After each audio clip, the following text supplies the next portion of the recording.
बड़ी खबर आपको बता दें, जम्मू कश्मीर के राजौरी में आज सुबह से एनकाउंटर जारी है। सेना के 2 कैप्टन शहीद हो चुके हैं। सेना के 2 जवानों की भी शहादत हुई है। सूत्रों के हवाले से खबर मिल रही है कि मुठभेड़ में एक आतंकी भी मार गिराया गया है। आपको बता दें कि राजौरी के बाजीमल इलाके में सेना और जम्मू कश्मीर पुलिस ने आतंकवादियों को घेर रखा है। दोनों तरफ से रुक रुक कर गोलीबारी हो रही है। सेना के मुताबिक कई आतंकी भी इसके अंदर घायल हुए हैं। बताया जा रहा है कि करीब 3 आतंकियों को घेरा गया था और इस इलाके के अंदर सर्च ऑपरेशन भी जारी है। लेकिन इस बीच दुखद खबर यह है कि 4 सैनिकों की शहादत हुई है, जिसमें 2 कैप्टन हैं और 2 जवान हैं। इस खबर पर ज्यादा जानकारी के लिए सीधे रुख करते हैं मेरे सहयोगी रजत वोरा हमारे साथ जुड़ गए हैं। रजत, इस एनकाउंटर को लेकर क्या कुछ जानकारी मिल पा रही है? कितनी देर से ये फायरिंग लगातार चल रही है इस इलाके के अंदर और अभी स्थिति क्या है? जी बिल्कुल प्रणय, अभी करीबन 10 घंटे का समय हो चला है जब सुरक्षा बलों को कालाकोट के बाजीमल इलाके में एक स्पेसिफिक इनपुट मिले थे कि इस इलाके में 2 से लेकर 3 आतंकी जो हैं वो छुपे बैठे हैं, जिसके बाद बड़े पैमाने पर यहां पर सर्च ऑपरेशन चलाया गया और लगातार आतंकियों से लोहा लेते हुए हमारे 4 सेना के जवान जो हैं वो वीरगति को प्राप्त हो गए हैं, जिसमें कि 2 कैप्टन रैंक के ऑफिसर बताए जा रहे हैं। अब हालांकि इस पर आधिकारिक बयान आना अभी तक बाकी है। हालांकि जो आधिकारिक बयान आया है उसमें यह जरूर कहा गया है कि एक महिला और एक बच्चे को बचाते हुए ये जवान जो है वो वीरगति को प्राप्त हुए हैं। और लगातार, क्योंकि ये घने फॉरेस्ट का इलाका तो है ही है, पर यहाँ पर कई सारे ऐसे ढोक्स हैं जहां पर गुर्जर समुदाय और कई सारे ऐसे लोग हैं जो यहाँ पर रहते हैं, अपने माल मवेशी को यहाँ पर जो है वो पालते हैं और उसी की वजह से इन इलाकों को टारगेट जो है वो आतंकी करते हैं, क्योंकि यहाँ पर संरक्षण। जरा ये भी बताइएगा कि कितने आतंकियों को वहां पर घेरा गया है इस एनकाउंटर के दौरान?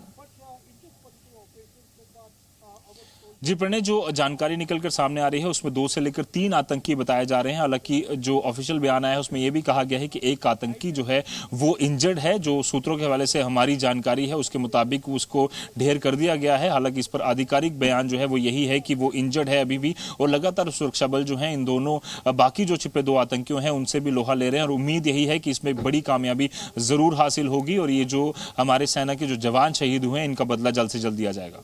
रजत, जरा बताइएगा कि आप जिस तरीके से टोपोग्राफी बता रहे हैं ये काफी चुनौती भरा इलाका है, इसका जवाब मैं आपसे लूंगा, लेकिन साथ ही पूर्व डीजीपी एसपी वैद्य भी हमारे साथ जुड़ गए हैं। उनका भी मैं रुख करना चाहूंगा। वैद्य सर, जिस तरीके से ये घटनाएं हो रही हैं, सितंबर के अंदर हमने देखा था कि अनंतनाग के इलाके में कोकराग में एनकाउंटर हुआ था और भारतीय सैनिकों की जो शहादत है वो पूरे देश को बहुत पीड़ा देती है। इस जो कालाकोट का ऑपरेशन है इसके अंदर भी 2 कैप्टन और 2 जवान शहीद हुए हैं। किस तरह से देखते हैं आप इस घटनाक्रम को? देखिए, सबसे पहले मेरी श्रद्धांजलि जो फौज के हमारे जवान शहीद हुए हैं। देश उनकी शहादत को कभी नहीं भूल पाएगा। और ये जो कालाकोट राजौरी का इलाका है काफी डिफिकल्ट एरिया है। आप देख रहे हैं पिछले 1-1.5 साल से कोशिशें की जा रही हैं इस इलाके को डिस्टर्ब करने की और काफी घटनाएं हुई है पिछले 1-1.5 साल में। वरना पिछले 15 साल में जम्मू रीजन टेररिज्म फ्री था, लेकिन ये बाहर से कोशिशें की जा रही हैं और इस इलाके को डिस्टर्ब करने का पूरी बाहर से एफर्ट्स है। और इस ये जो शहादत हुई है इसका बदला। सर, ये भी समझाइएगा जरा कि हाल के दिनों में हमने देखा है कि सीज फायर वायलेशन भी हुए हैं पाकिस्तान की तरफ से, और दूसरी तरफ ये जो आप जिक्र कर रहे हैं जनवरी से लेकर अभी तक का आंकड़ा अगर देखा जाए तो करीब 45 लोगों की इसके अंदर मौत हुई, जिसके अंदर 13 सिक्योरिटी फोर्सेस के लोग भी इसके अंदर शामिल है। जम्मू कश्मीर पुलिस भी जो है उसको भी नुकसान हुआ है।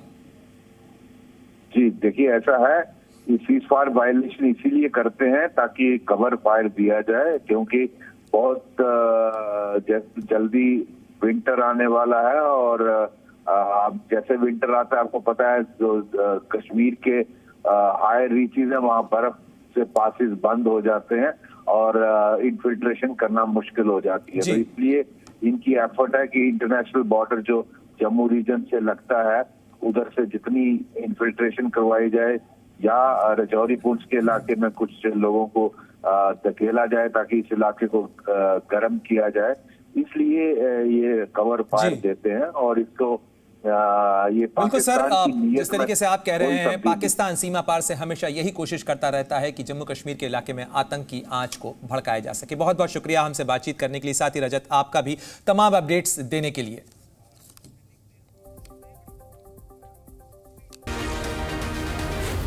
Z News.